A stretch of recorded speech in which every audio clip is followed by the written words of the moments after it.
Bonjour à toutes et bonjour à tous et bienvenue à ce nouveau webinaire technique et réglementaire organisé par les équipes de CGBAT et intitulé Réglementation et performance aux chaufferies d'une puissance supérieure à 1 MW. Nous sommes le jeudi 11 mai, les vacances de printemps sont terminées pour tout le monde et nous avons franchi 50% des jours fériés du mois de mai. Il est donc temps de reprendre les choses sérieuses, mais avant de retrouver le pont de l'Ascension programmé la semaine prochaine, je remercie les personnes déjà connectées à cet horaire plus matinal qu'à l'accoutumée. Le temps que celles et ceux finissent leur café et nous rejoignent, je vais vous rappeler les règles d'usage. N'hésitez surtout pas à poser toutes vos questions dans le chat. Nous y répondrons en direct ou si tel n'est pas le cas, les réponses vous seront apportées sous la forme d'une foire aux questions qui vous sera envoyée en même temps que le lien du replay. À ce titre, vous pouvez retrouver l'ensemble des vidéos et des webinaires proposés par les équipes de CGBAT sur leur chaîne YouTube. Enfin, maître du temps, je m'engage à vous libérer à 10h30. Bienvenue donc à ce nouveau webinaire que j'ai le plaisir d'animer. Ludovic Gutiérrez, responsable grand compte chez CGBAT, animateur de cette table ronde virtuelle, est très heureux une nouvelle fois de me prêter à cet exercice avec une petite pointe d'émotion, je vous l'accorde, puisqu'aujourd'hui, c'est ma dernière. Et pour ce faire, je ne serai pas seul, accompagné par trois experts que je vous demande d'applaudir sous un tonnerre d'applaudissements. Si, c'est possible, même à distance. Béatrice Toralba, responsable groupe ICPE et risques technologiques du groupe APAV. Bonjour Béatrice. Bonjour. Alexandre Dédier, directeur performance industrielle chez Naldeo. Bonjour Alexandre. Et Bonjour. enfin, Florian Jacquemin, responsable efficacité énergétique chez CGBAT. Bonjour Florian. Et justement, Bonjour Florian, Ludovic. vous êtes à l'initiative, bonjour Florian, vous êtes à l'initiative de ce webinaire alors qu'un sur le même thème avait eu lieu en 2020. Pouvez-vous nous expliquer pourquoi ce nouvel épisode, Florian? Oui, effectivement. Bonjour à tous. Alors, il n'y a pas forcément de nouveauté, mais la raison d'être de CGBAT, c'est l'animation de la filière. Et donc, l'idée, c'est de faire un point sur la réglementation en vigueur à date. Il y a eu quelques petits changements à la marge, mais l'idée, c'est de faire de la répétition pour de la pédagogie et montrer voilà, les exigences en la matière sur les chaufferies d'une puissance supérieure à 1 mégawatt. Alors, merci Florian pour cette pédagogie justement. Et en complément, je précise que ce webinaire a pour objectif de faire un état des lieux macroscopique des réglementations en vigueur et applicables aux chaufferies d'une puissance supérieure à 1 mégawatt, quel que soit le marché, que ce soit gros ensemble industriel, sur le marché du tertiaire ou sur le marché de l'industrie. Et on verra ça avec vous, Béatrice.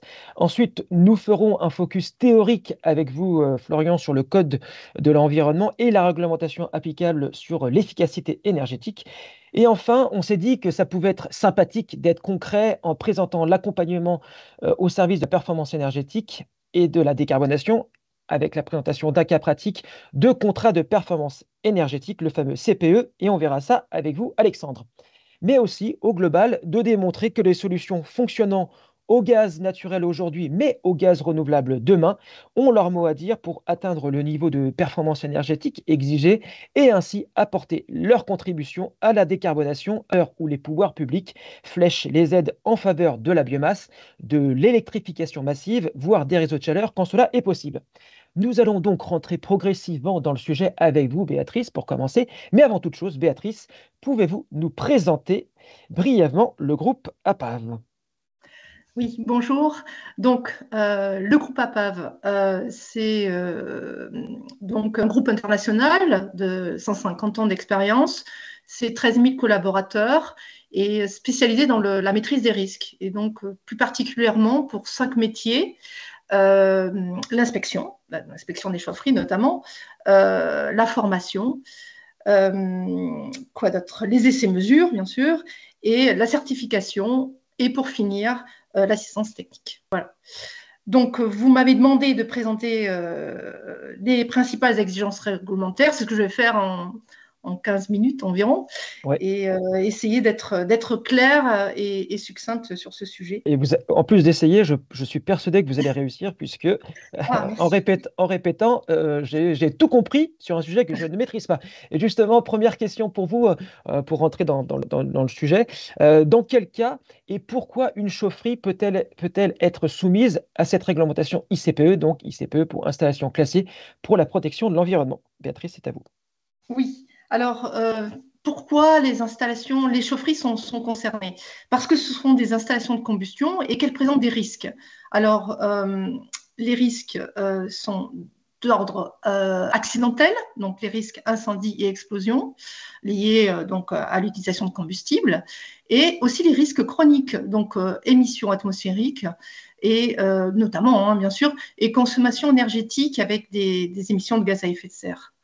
Donc c'est pour ces raisons principales qu'elles sont ciblées par la réglementation installation classée pour la protection de l'environnement. Et justement, si on regarde la réglementation ICPE, on a soit une approche intégrée en opposition à une approche sélective. Est-ce que vous pouvez nous expliquer ce que cela signifie, ces Oui. deux approches?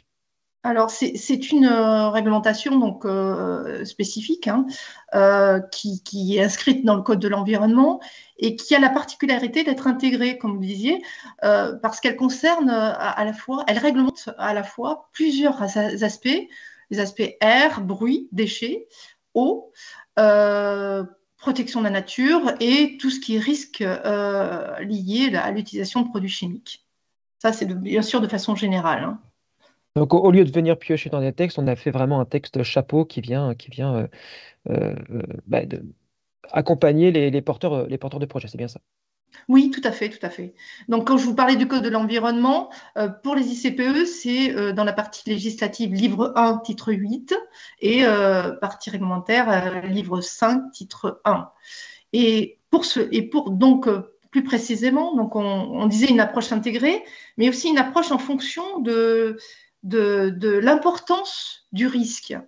Et pour cela, donc, la réglementation ICPE s'appuie sur une nomenclature qui identifie plusieurs types d'activités et avec des niveaux de risque différents et donc qui s'associent à différents régimes de classement. Donc, c'est ça, on entend souvent parler d'autorisation, d'enregistrement, de déclaration. C'est ça la différente nomenclature qu'on a à disposition. Du coup, maintenant Voilà. qu'on a compris un petit peu l'architecture, on va se focaliser sur la réglementation ICPE applicable aux chaufferies et justement dans quelle rubrique ICPE sont affectées les chaufferies. Voilà. Donc en fait, la nomenclature, comme je vous disais, présente un certain nombre d'activités. On en compte 260 environ. Donc c'est soit des installations, soit des stockages de substances. Alors, donc c'est des rubriques qui présentent 4 chiffres. Donc les rubriques 1000 s'adressent plutôt à des activités, plutôt à des stockages de substances. Les rubriques 2000, c'est plutôt l'activité. Et donc là, on va retrouver nos installations de combustion. Les rubriques 3000, c'est des activités visées par la réglementation européenne IED. Et on retrouvera également nos installations de combustion. Et les rubriques 4000 concernent le stockage et la mise en œuvre de substances dangereuses, donc visées par la réglementation européenne Seveso. Et Donc, IED, pour oui. préciser, ça signifie C'est des installations, alors c'est un terme, un acronyme anglais, et d'accord. donc c'est Emission Activity, non, Installation Emission Directive, quelque chose comme D'accord. ça. Donc, je ne connais pas précisément la traduction, mais il y a au moins émission, industrie et directive. Super. Merci beaucoup. Donc, comme je vous disais, les installations de combustion sont des installations visées par les rubriques activités, donc 29-10. Et, et donc, elles sont soumises en fonction des puissances thermiques installées. Ça, c'est vraiment un critère qui est très important, qui va déterminer l'importance, comme je vous disais, l'importance de la gravité du risque chronique ou accidentel. Donc, puissance, mais aussi elle est subdivisée en 2 catégories. La catégorie A qui s'adresse plutôt à des combustibles classiques, donc gaz, fuel, charbon,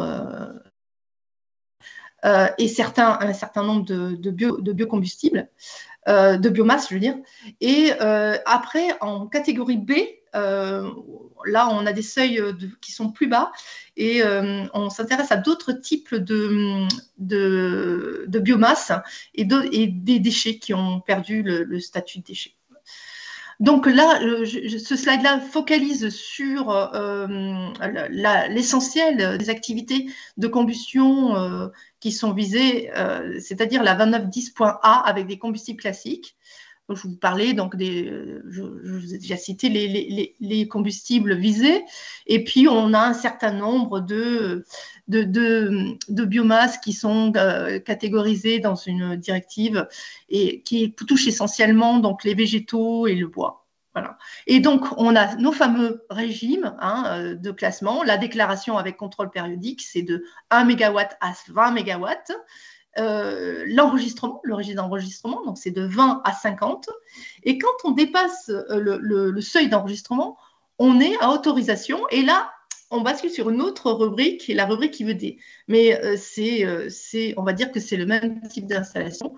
Et donc, les 2910 à autorisation sont réglementés par la 3110. Voilà. Alors justement, là, on a donné plein d'exemples, plein de chiffres, mais là, vous avez un exemple concret à nous proposer justement pour illustrer votre propos. Et c'est avec la slide que vous avez... Ah oui, alors, on est allé trop vite. Voilà, oui, on a essayé on s'est dit pour que ce soit un peu plus concret quand vous donnerez un exemple. Là, cet exemple-là vient des fiches de combustion. Alors ça, c'est vraiment une bible incontournable qu'il faut que vous consultiez si vous voulez vous intéresser à la réglementation des installations de combustion. Donc, elle a été mise au point par le ministère et elle fait plus d'une centaine de pages et elle présente des exemples. Voilà un exemple. Parce qu'il y a une fiche vraiment sur le classement, comment classer les installations de combustion et les critères importants, comme je vous dis, c'est la puissance thermique, mais il faut aussi que les installations fonctionnent en même temps et en plus qu'elles soient raccordables. Alors en général, on utilise le critère d'une distance de 300 mètres qui fait que à partir du moment où deux appareils de combustion sont distants de 300 mètres, on estime qu'ils ne sont pas raccordables.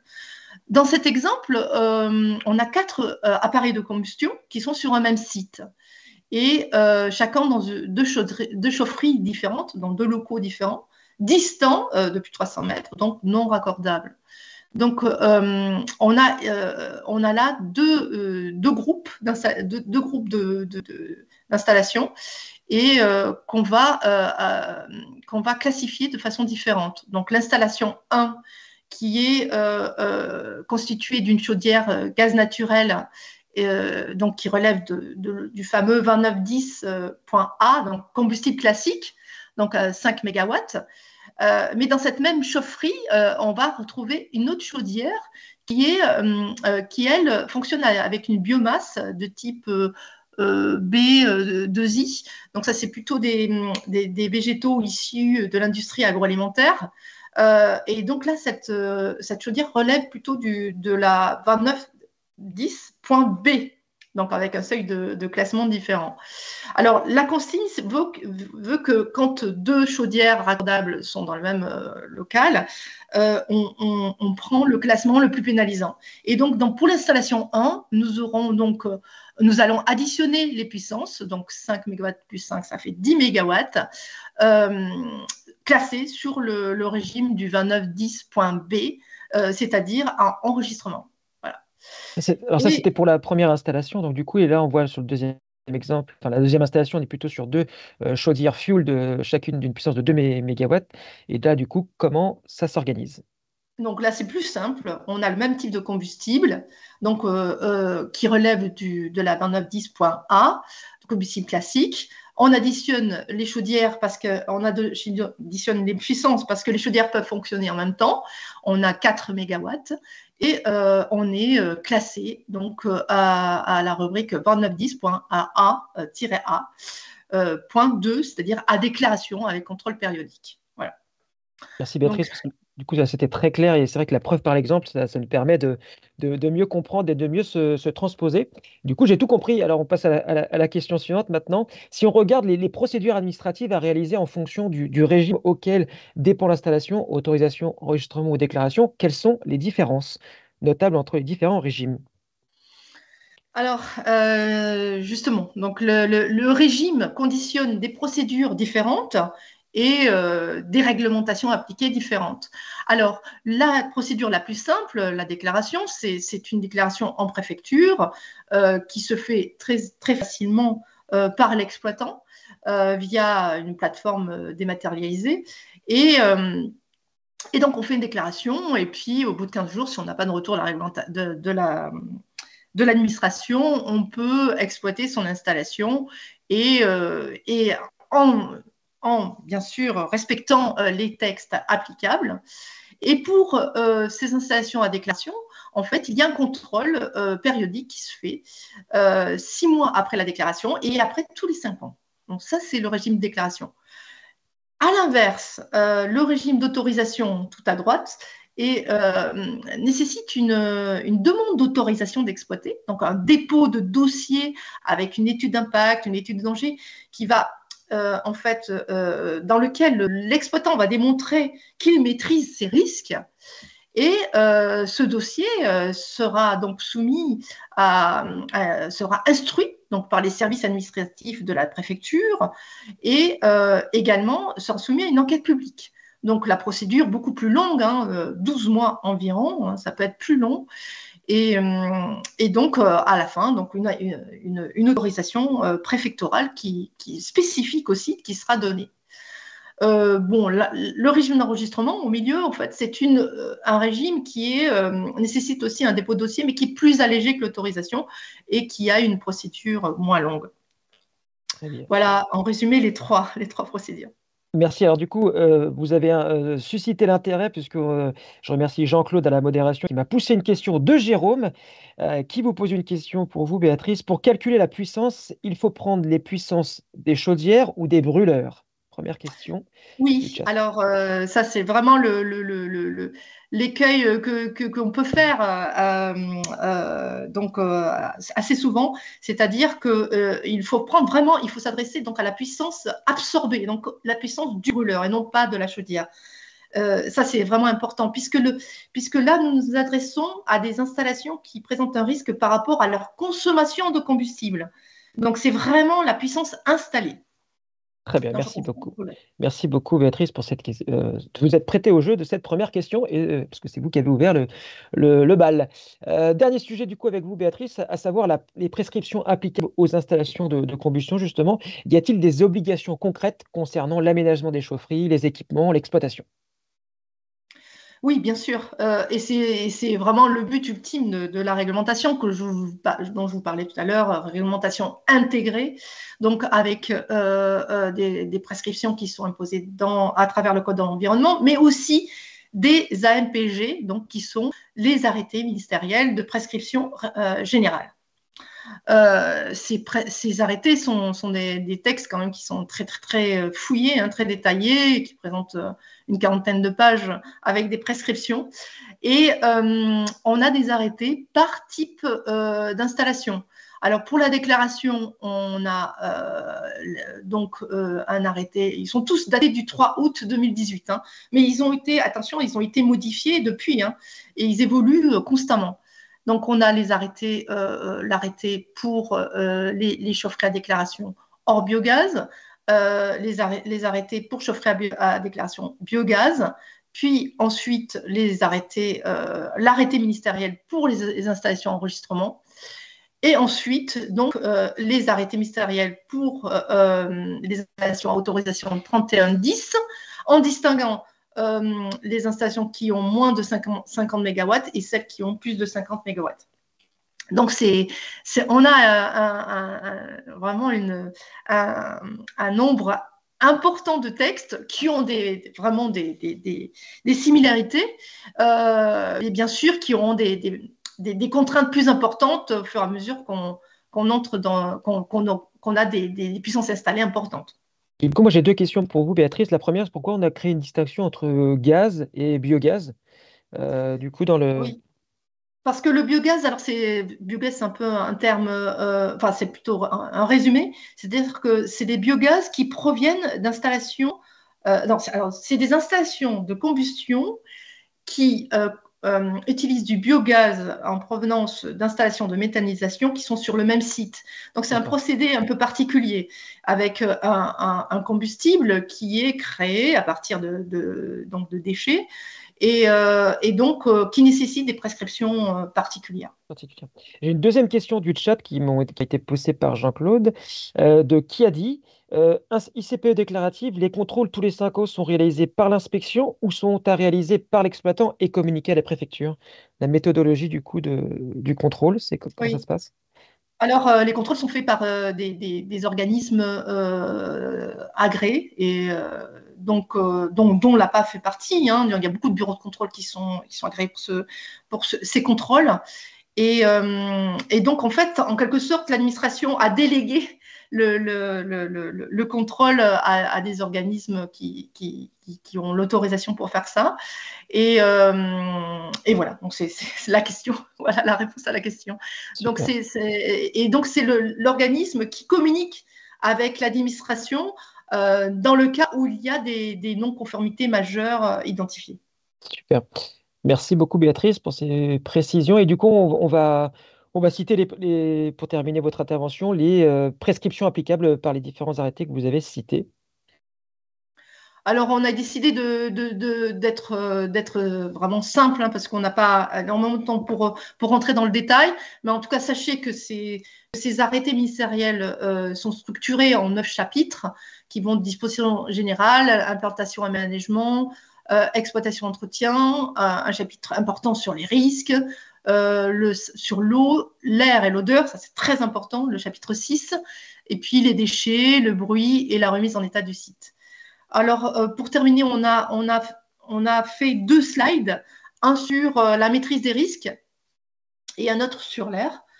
Donc, sachez que donc, le fameux chapitre 3 sur la maîtrise des risques concerne des distances donc, minimales à respecter. Et si on ne respecte pas ces distances, les chaufferies devront être équipées de dispositions constructives particulières, notamment des murs et des portes coupe-feu.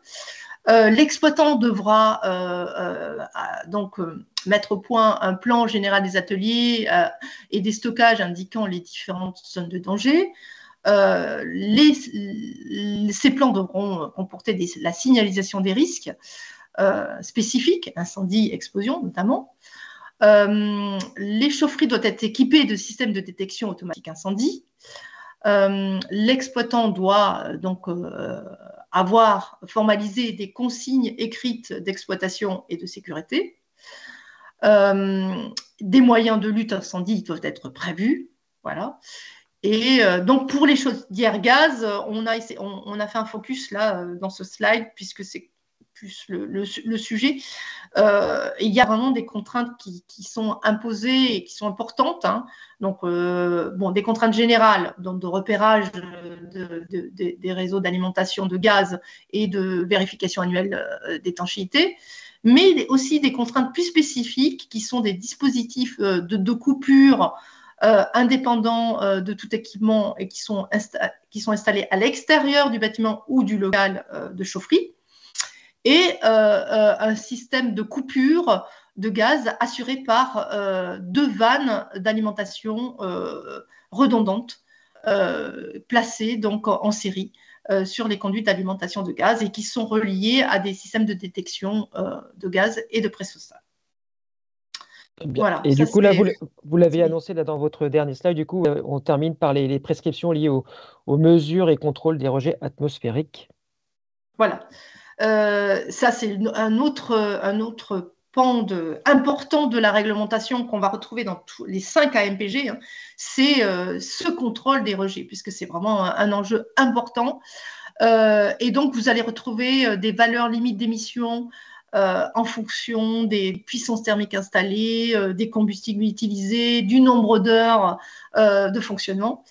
Vous allez trouver aussi des calculs de hauteur de cheminée en fonction des puissances et des combustibles également. Et puis, des obligations de mesure périodique de pollution par des organismes agréés. En général, on trouve le débit, la mesure de débit d'oxygène, oxyde de soufre, poussière, oxyde d'azote, CO.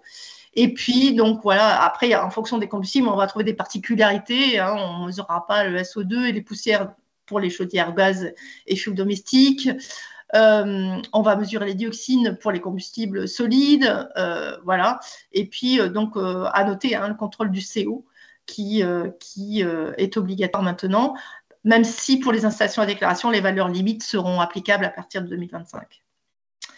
Et donc, pour finir, ces contrôles devront être faits tous les 2 ans non, tous les 3 ans pour les installations de moins de 5 MW, tous les 2 ans pour plus de 5 MW, et puis pour 20, ça sera tous les ans. Ça, c'est, voilà.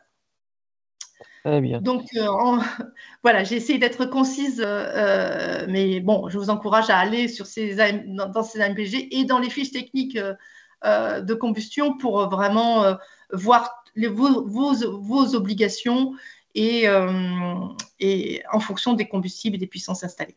Et après, les bureaux de contrôle que vous représentez aussi sont là pour accompagner les propriétaires des sites concernés pour voilà, la mise en conformité de leurs installations. Merci beaucoup, Béatrice, pour cette intervention très claire. Nous allons poursuivre du coup avec vous, Florian, et parler modification du Code de l'environnement, notamment en raison de transposition de directives européennes en droit français. Est-ce que vous pouvez nous expliquer, Florian, pourquoi et en quoi consistent ces changements? Alors, le micro est... Oui, c'est bon, ça y est. On ne vous entend pas. Ouais, on ne vous entend pas, Florian.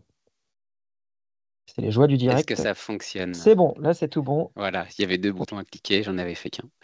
Alors, Merci de me donner la parole. En effet, comment fonctionne la réglementation européenne et française? D'abord, on a des directives européennes qui sont votées, qui sortent, et puis après, elles doivent être transcrites en droit français. Et en effet, là, on est sur une directive de 2018 qui est sortie en juillet 2020 au travers de 2 textes, le décret 2020-912 que je vais vous présenter tout de suite, et puis l'arrêté du 24 juillet dont je parlerai plus succinctement à la fin de ma présentation.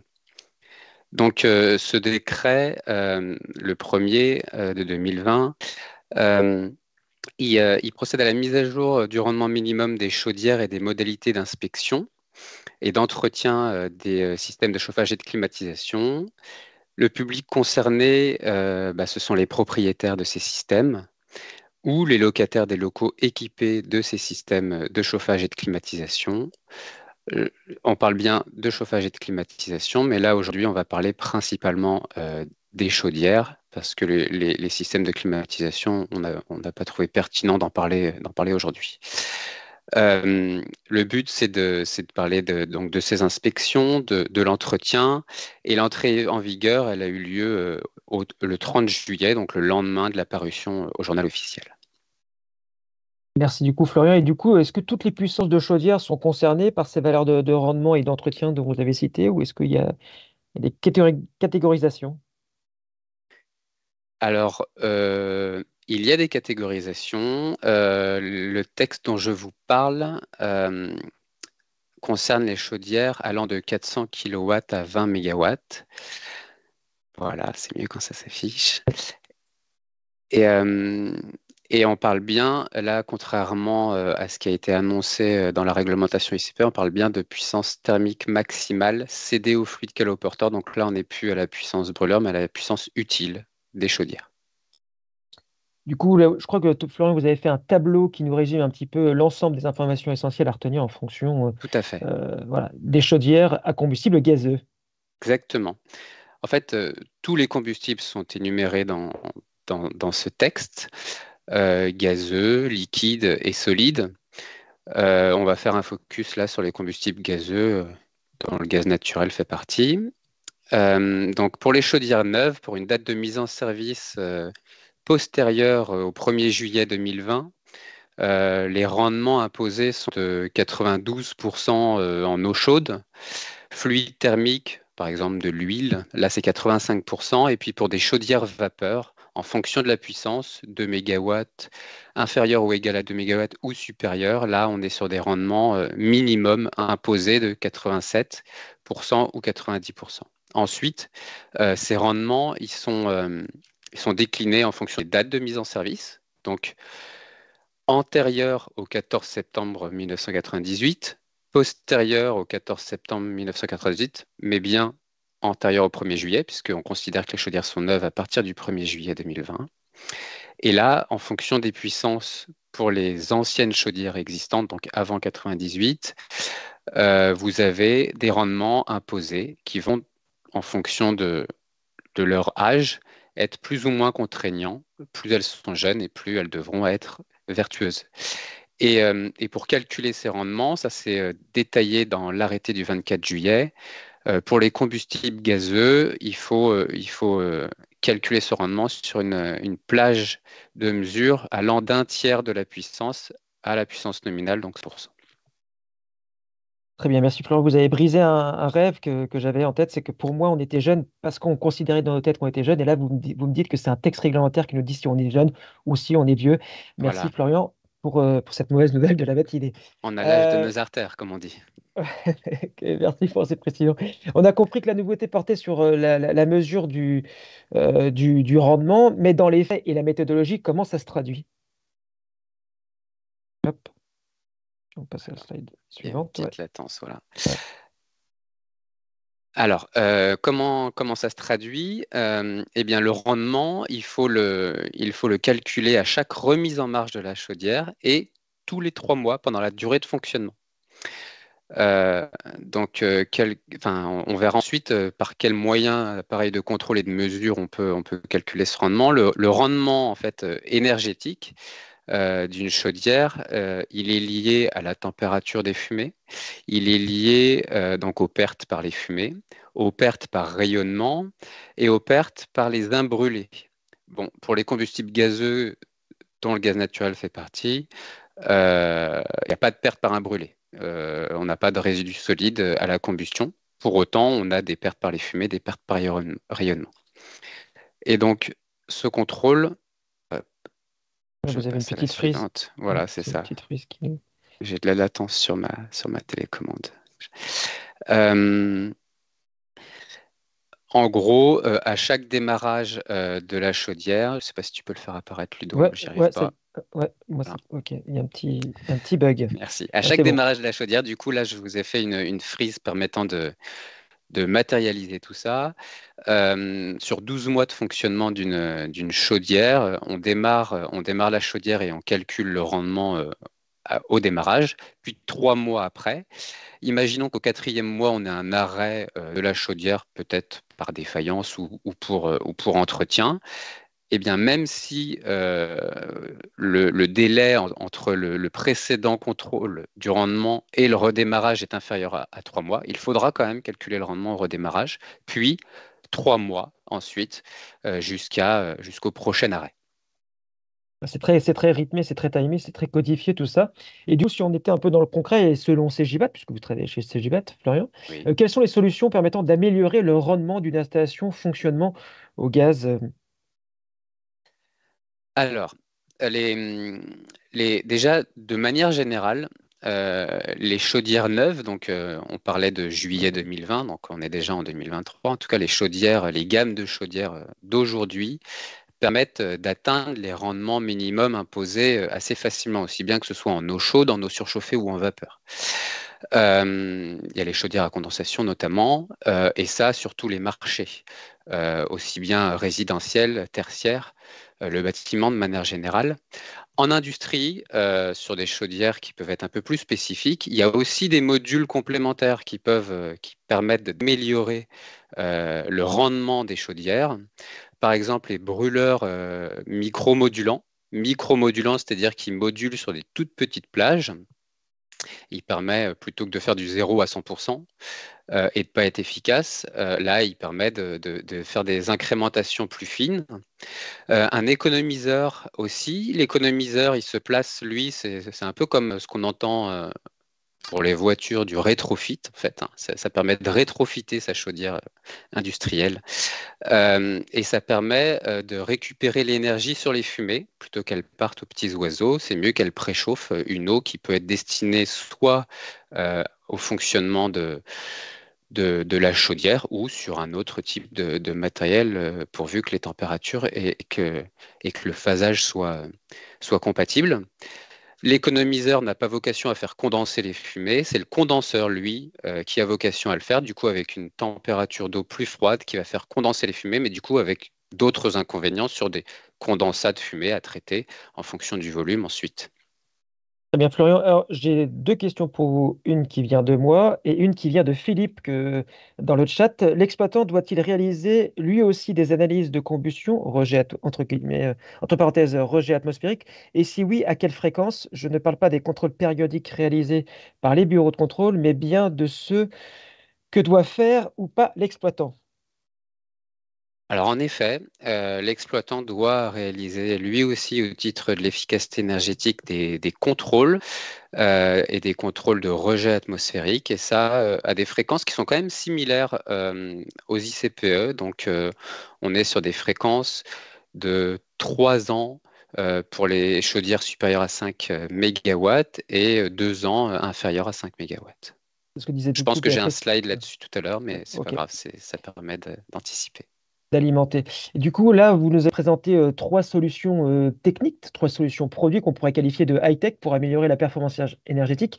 Mais comme je le disais en introduction, il y a aussi une autre solution plutôt low-tech qui est souvent évoquée cette fois-ci pour apporter une réponse à la décarbonation.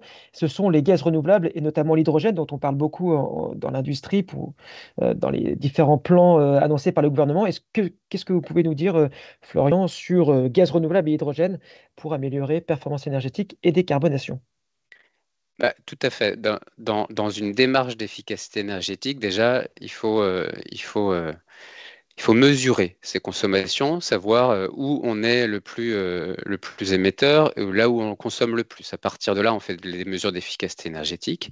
Et ensuite, on va verdir son mix énergétique. Verdir un mix sur une chaudière qui aurait pu être améliorée, c'est gâcher de l'énergie verte finalement. Et donc, en effet, le changement de gaz, nous, on a du biométhane qui passe dans nos réseaux. On est à 3% et ça augmente, et ça double quasiment tous les ans. Euh, le biométhane, il est aux spécifications réseau. Donc, finalement, pour revenir un petit peu sur ce qui a été dit sur la partie précédente par Béatrice, on n'est pas au terme de la réglementation sur du biogaz. Le biogaz, en fait, c'est en autoconsommation. C'est un peu comme un panneau photovoltaïque qu'on autoconsomme sans passer par le réseau. Bah là, c'est un peu la même chose pour le biogaz au sens de la réglementation. C'est non épuré, alors que le biométhane, lui, il est épuré, il est aux spécifications réseau et il est transparent pour le fonctionnement de l'installation. Après cet éclaircissement, du coup, le biométhane, il a un poids carbone de 44 grammes et donc il permet de faire moins 80%. Déjà rien qu'avec la molécule de biométhane. Et puis l'hydrogène, à plus long terme. Là, on est sur des projets de production. En fait, on est sur une maturité de la solution en biométhane et sur une perspective d'avenir avec l'hydrogène qui passera aussi par les réseaux. Donc, moralité, gaz renouvelable pour la décarbonation et solutions techniques pour la performance énergétique, c'est finalement le duo gagnant. Merci Florian Voilà. pour cette précision. S'agissant du contrôle des installations, les exigences varient en fonction de la puissance. Et je crois que que vous avez un tableau aussi qui résume l'ensemble des informations essentielles à retenir. Oui. Alors, on parlait de contrôle tout à l'heure et de fréquence, mais pour des contrôles, il faut des appareils de contrôle. Et la réglementation impose des types d'appareils en fonction des puissances.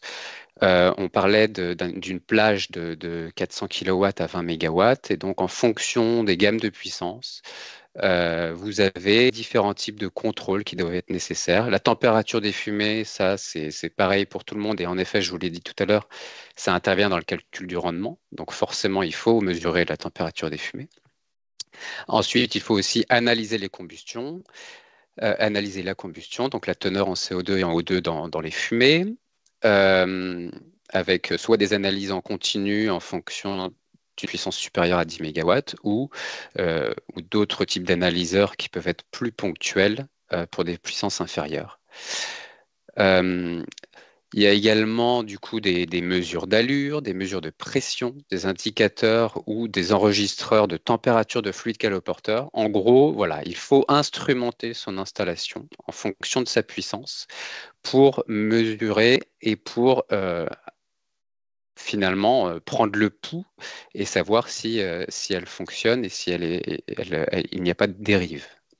On voit justement plus que la temporalité, la fréquence des contrôles est importante, puisqu'en plus, les questions nous ont été posées dans le chat. Mais justement, côté fréquence, ces contrôles de la mesure de l'efficacité énergétique doivent intervenir à quel rythme?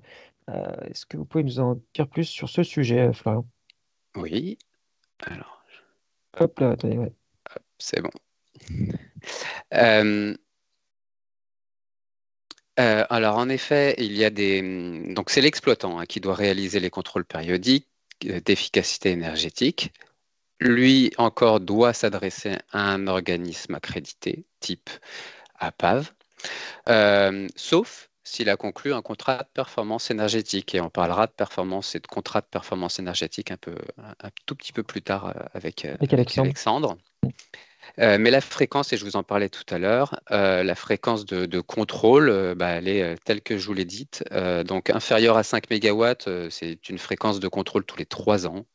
Et supérieure ou égale à 5 mégawatts, là on est sur 2 ans maximum. Très bien. Et du coup, ouais, justement, là, on commence à introduire la notion de contrat de performance énergétique. Donc, on verra ça avec Alexandre, comme vous le disiez très justement, Florian. Et même exercice que précédemment sur les informations essentielles à retenir pardon, sur les contrôles périodiques de l'efficacité énergétique de l'installation cette fois-ci. Alors, les éléments essentiels de contrôle périodique, il y a le calcul du rendement, j'en ai parlé. Le contrôle de l'existence des appareils de mesure et de contrôle. En effet, il faut vérifier qu'ils soient là et qu'ils soient en bon état. Vérification également des installations de distribution de l'énergie. La tenue du livret de chaufferie, on en parlera, mais c'est quand même primordial de tenir un livret de chaufferie à jour. Ça permet, rien qu'en changeant d'exploitant, qu'il y ait une traçabilité, qu'il y ait une continuité et pas de rupture entre deux personnes intervenantes et deux personnes différentes. Deux personnes de la même société, mais également deux personnes de deux sociétés différentes quand on a un changement de contrat, par exemple. Et puis, pour le chauffage des locaux et l'eau chaude sanitaire, et ça a été nouveau en 2020 quand c'est sorti, c'est évaluer le dimensionnement du générateur comparé aux besoins, sauf si les besoins n'ont pas changé depuis le dernier contrôle. Mais en gros, on ne veut pas avoir en tout cas le législateur ne veut pas avoir des chaudières surdimensionnées par rapport à des besoins qui auraient pu baisser ou qui n'étaient pas du tout en corrélation avec le matériel installé. Donc là, on a balayé un peu toutes les dispositions introduites par le décret dont vous citiez. Et lors de votre prise de parole, vous avez dit que vous alliez revenir très brièvement sur l'arrêté et en faire un laïus. Qu'est-ce qu'on peut retenir du coup sur l'arrêté?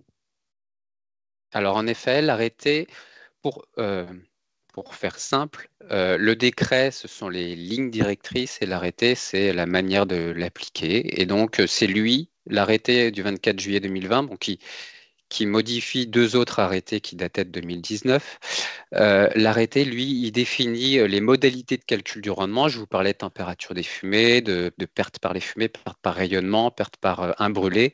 Tout ça, c'est détaillé dans cet arrêté. Pareil pour les méthodes d'inspection et d'entretien des chaudières, en tout cas ce qui est imposé. Et donc, au-delà de ce qui est imposé, il y a aussi des moyens d'aller plus loin, et on va le voir juste après. Très bien, merci beaucoup Florian pour cette partie que vous contrôlez à la perfection, si je peux me permettre. Et j'en ai parlé un petit peu, et d'ailleurs vous aussi Florian, vous avez parlé, c'est le moment qui est arrivé de parler concret avec vous Alexandre. Mais avant cela, Alexandre, je vous propose de vous présenter et de présenter la structure à laquelle vous appartenez. Bonjour Alexandre. Bonjour à tous, donc Alexandre Dédier, donc je suis le directeur de la performance industrielle chez Naldeo. Pour faire simple, on accompagne nos clients sur l'intégralité des cycles d'un projet, de la phase d'étude jusqu'au clé en main, sur des sujets d'utilité dans l'industrie, notamment sur les chaufferies de toute taille, de quelques kilowatts jusqu'à plusieurs centaines de mégas, sur l'intégralité du scope national et international, à la fois pour les industriels, pour les opérateurs, que sont les grands donneurs d'ordre type Engie, Suez, Dalkia et consorts, et également pour les collectivités en direct. Voilà pour la partie un peu présentation rapide. Ouais, merci beaucoup. Et du coup, parmi l'ensemble des prescriptions que vous pouvez réaliser, l'optimisation de la production de chaleur ou de vapeur est possible. Est-ce que vous pouvez nous expliquer pourquoi? Alors en fait, ce que je vais essayer de vous expliquer, c'est qu'il n'y a pas de solution miracle, malheureusement. Et ça passe par des petites actions qui, cumulées, commencent à avoir des grands effets. Pour faire simple, il est très compliqué d'optimiser une chaudière à moins 50% de sa consommation avec une seule action. Ça n'existe pas sur le marché, faut se dire les choses. Néanmoins, il existe tout un panel d'actions qui va vous permettre d'optimiser votre production de chaleur et de vapeur. L'ADEME a très bien résumé le sujet sur ce slide. On peut constater qu'en fait, ça passe par une multitude d'actions. On a parlé des brûleurs micromodulants qui permettent d'avoir des petits gains du fait de maximiser les plages de fonctionnement sur des points optimum. Ensuite, vous avez les économiseurs dont on a parlé, qui, eux, permettent de récupérer la chaleur fatale issue des fumées. Et ensuite, vous avez tout un système à mettre en œuvre pour améliorer la partie pilotage et efficacité de la chaudière. On va parler des purgeurs. Il faut savoir que sur les purgeurs, sur les condensats, en fait, on a des purgeurs dysfonctionnement entraînent énormément de pertes en ligne et de pertes d'énergie parce qu'on vient purger la vapeur noble chargée en calories alors qu'on pourrait la conserver et la ramener dans les bâches alimentaires. De la même façon, sur les purges de chaudière, on fera un focus juste après sur une techno qui permet de résoudre en partie le sujet. Purger trop souvent sa chaudière pour des questions de déconcentration de sel dans l'eau va entraîner des pertes énergétiques. Et évidemment, on en a parlé, on n'améliore pas ce qu'on ne contrôle pas, ce qu'on ne compte pas. Donc il faut mesurer. Si on ne mesure pas sa performance par du comptage, il est impossible d'améliorer. C'est ce que disait un Ou petit peu Florian aussi dans son intervention, quoi. Contrôler, mesurer, quoi. tout à fait.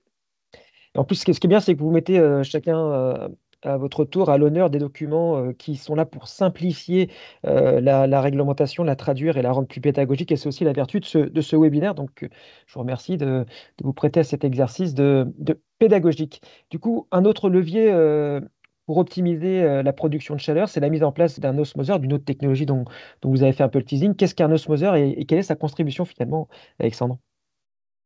En fait, ce qu'il faut comprendre dans une chaudière, c'est qu'on va interagir sur deux grandes familles. Le combustible, notre capacité à le brûler efficacement. Donc, on a parlé des rendements de combustion, des brûleurs micro-brûlants. Et ensuite, il y a un facteur prépondérant qui est l'eau. En fait, pour faire de la vapeur, pas de chance, il faut de l'eau. Surtout en ce moment avec les problèmes de stress hydrique un peu partout sur le territoire. Et donc, il faut être capable d'avoir une qualité d'eau et des systèmes de traitement d'eau les plus efficaces possibles, de manière à maximiser l'utilisation de l'eau d'un point de vue énergétique. Et c'est pour ça qu'on met souvent des osmoseurs, pas partout, mais souvent, parce que grâce aux osmoseurs, on a cette faculté à réduire le taux de purge, parce que là où auparavant on passait plutôt sur des mécanismes chimiques, traiter l'eau, donc on ajoutait des molécules chimiques dans l'eau, qui par le biais de la vaporisation et autres, on est à des pertes de vapeur qui fait qu'on concentre dans la phase liquide le produit chimique, et donc on est obligé de purger régulièrement cette partie eau trop chargée en produits chimiques. L'osmoseur, lui, travaille de façon plutôt mécanique. En fait, on joue sur un delta de pression, à faire passer l'eau à travers des membranes très fines qui vont permettre de retenir les minéraux dans un concentrat et de cette façon d'avoir une eau plus propre, façon de parler, en tout cas à qualité plus adéquate à la chaufferie et moins chargée en produits chimiques, et donc de réduire le taux de purge. Et donc, in fine, de réduire l'appoint d'eau froide ou d'eau tiède, en fonction de la façon dont on a optimisé la chaudière, et donc de gagner en efficacité énergétique. L'avantage de ces solutions, c'est qu'elles sont plutôt très bien subventionnées par le C2E, mais attention, il y a un effet régional. En fait, pourquoi il y a un effet régional? Parce qu'en fait, on calcule les économies sur la partie C2E sur un osmoseur par rapport à la qualité d'eau rencontrée classiquement dans cette Dans le zone territoire. géographique. Mm. Et donc, c'est pour ça qu'il y a cet effet un peu régional. Et des fois, il y a des régions qui sont très largement subventionnées, d'autres un peu moins. On parlera aussi un petit peu financement hein, dans la fin de votre intervention, justement, pour être très concret sur les gains et les temps de retour sur investissement. Donc là, on a parlé optimisation de la chaufferie, optimisation du fluide caloporteur et de l'eau. Et enfin, vous vouliez mettre l'accent sur trois autres pistes sur lesquelles on peut aussi obtenir de la performance énergétique. Tout à fait. L'idée, c'est, encore une fois, c'est pas de rentrer dans le détail de comment on le met en œuvre, parce que ça, c'est vraiment au cas par cas, mais de vous donner quelques leviers pour aller tracter quelques points de performance. Le plus simple et le plus naturel, normalement, c'est d'isoler. L'isolation des points singuliers et des réseaux. Aujourd'hui, le C2E finance très bien ces opérations-là. Il faut les utiliser pour faire le tour régulier de beaucoup de chaufferies de nos clients. Dans 50% des cas, il n'y a pas d'isolation des points singuliers. De quoi on parle? On parle des vannes, des brides, voilà, de toutes ces pièces massives, souvent, qui ne sont pas isolées, sur lesquelles un simple matelas isolant, qui est, en toute transparence, souvent financé presque à 100% par le C2E, permet de gagner quelques points d'efficacité énergétique. Encore une fois, pas de solution miracle, on ne va pas faire moins 50% en isolant, mais déjà quelques pourcents de gagner. Ensuite, il y a le préchauffage de l'air de combustion. Aujourd'hui, si on amène un air frais dans un brûleur, on perd en efficacité énergétique. En fait, le but de la combustion, c'est de remonter tout ça à 800, 900, 1000 degrés. Et donc, plus on est loin de la température finale, plus on a besoin d'énergie pour amener l'air à un niveau intéressant pour la combustion. 20 degrés, c'est à peu près 1%. Attention, ne pas trop chauffer l'air de combustion, sinon on arrive à des problèmes réglementaires, puisqu'on va créer des NOx thermiques. Donc il faut trouver le juste milieu et adapter le niveau de préchauffage d'air en fonction de la techno de brûleur, de la chaudière, des puissances. Et puis, il faut discuter avec son chaudiériste qui sait très bien faire ça. C'est leur métier de tous les jours. Et ensuite, il y a un sujet de la régulation de cet air de combustion. En fait, à bien ajuster le ratio d'air permet de faire des gains et de gagner en efficacité sur les niveaux de combustion, jusqu'à peu près 3% en fonction de la capacité à bien réguler son air. Et ça permet en fait de vérifier qu'on n'est pas trop en excès, qu'on a le bon niveau d'O2, qu'on est conforme à la réglementation, voilà, et de pouvoir jouer sur le sujet, on va dire, de la rampe d'air pour être sûr d'être au point optimal en permanence. Très bien, merci beaucoup Alexandre pour ces petits gestes qui amènent de la performance au service de l'installation et de la décarbonation, c'est un mot qui est à la mode. Et enfin, on en a beaucoup parlé en introduction, durant la partie de Florian, on va parler du Saint Graal, le fameux contrat de performance énergétique pour justement suivre, s'engager sur une performance et puis suivre cette performance et avoir ce temps de retour sur investissement. Ben, que pouvez-vous nous dire pour pousser l'auditoire à choisir cet accompagnement? Alors, le Saint Graal du CPE a connu un effet de mode il y a quelques années, jusqu'en 2021, pour être honnête avec vous, fin 2021, parce qu'il existait une bonification du C2E associée à la mise en place d'un CPE dans l'industrie. Donc, malheureusement, cette opportunité financière est partie, mais néanmoins, il reste extrêmement intéressant de passer par un CPE. Ensuite, le CPE, il y a, on va dire, trois grandes familles, mais c'est quand même un contrat à la carte. Donc, j'ai mis un peu les définitions classiques qu'on peut trouver par rapport au CPE. La partie, on va dire, fourniture et services, donc plutôt travaux, et ensuite suivi maintenance pendant le temps du CPE. La partie uniquement travaux et services, donc là, en fait, c'est plutôt de la rénovation, on va dire, d'un bâti, d'une installation. Et ensuite, il y a les CPE de type, ce qu'on va plutôt approcher, on va dire, globaux, où on prend le package global. On joue à la fois sur les actifs et sur le passif, si on peut appeler ça comme ça, le bâtimentaire, le process, l'isolation et tous ces sujets. Donc après, c'est vraiment au choix, au cas par cas et en fonction des sensibilités de chacun, d'aller tracter tel ou tel contrat. Le gros avantage, c'est que vous sécurisez sur le long terme, moyen terme, en fonction de ce qu'on considère en termes de long terme. Mais un CPE classique, c'est 7 à 10 ans. Enfin, 5 ans le plus faible, ça peut aller jusqu'à 10 ans hein, pour les plus joueurs. Et vous allez pouvoir sécuriser la partie performantielle des équipements. Parce que vous allez impacter une pénalité potentielle à l'opérateur ou un bonus s'il surperforme. Donc c'est du win-win en fait. Ensuite, vous avez un coût global, donc on appelle ça le TCO, désolé pour l'anglicisme, total cost of ownership. Donc c'est le coût global de la propriété des actifs qui est réduit. Parce qu'en fait, l'opérateur va passer son temps à optimiser. Son but, c'est d'optimiser vos actifs de manière à ce que vous soyez le plus compétitif possible. Avantage numéro 3, c'est que vous pouvez tiers financer vos actifs. En passant par un CPE, ce n'est pas une obligation de passer par le CPE, mais souvent, c'est assez lié. Vous pouvez aller chercher du tiers financement. Quand vous n'avez pas les fonds propres entre les mains, le budget nécessaire pour faire ces opérations et qu'elles sont extrêmement importantes ou à rentabilité intéressante pour votre actif, vous pouvez les faire tiers financer. Et donc, amener cette brique de financement en dehors de votre bilan comptable d'entreprise. Après, il n'y a pas que des avantages au CPE, il y a un sujet contractuel. Ça peut être extrêmement fastidieux, voire un peu lourd, à s'aligner sur les intérêts de chacun et puis mettre en place le sujet contractuel. Souvent, il y a quand même globalement des contrats types. Il ne faut pas se voiler la face. Les grands opérateurs qui font du CPE ou on va dire, les exploitants de chaufferie classiques ont des contrats à peu près formalisés. Et voilà, ça reste un sujet juridique. Et ensuite, il y a un sujet qui est souvent sous-estimé, c'est la qualification de la performance.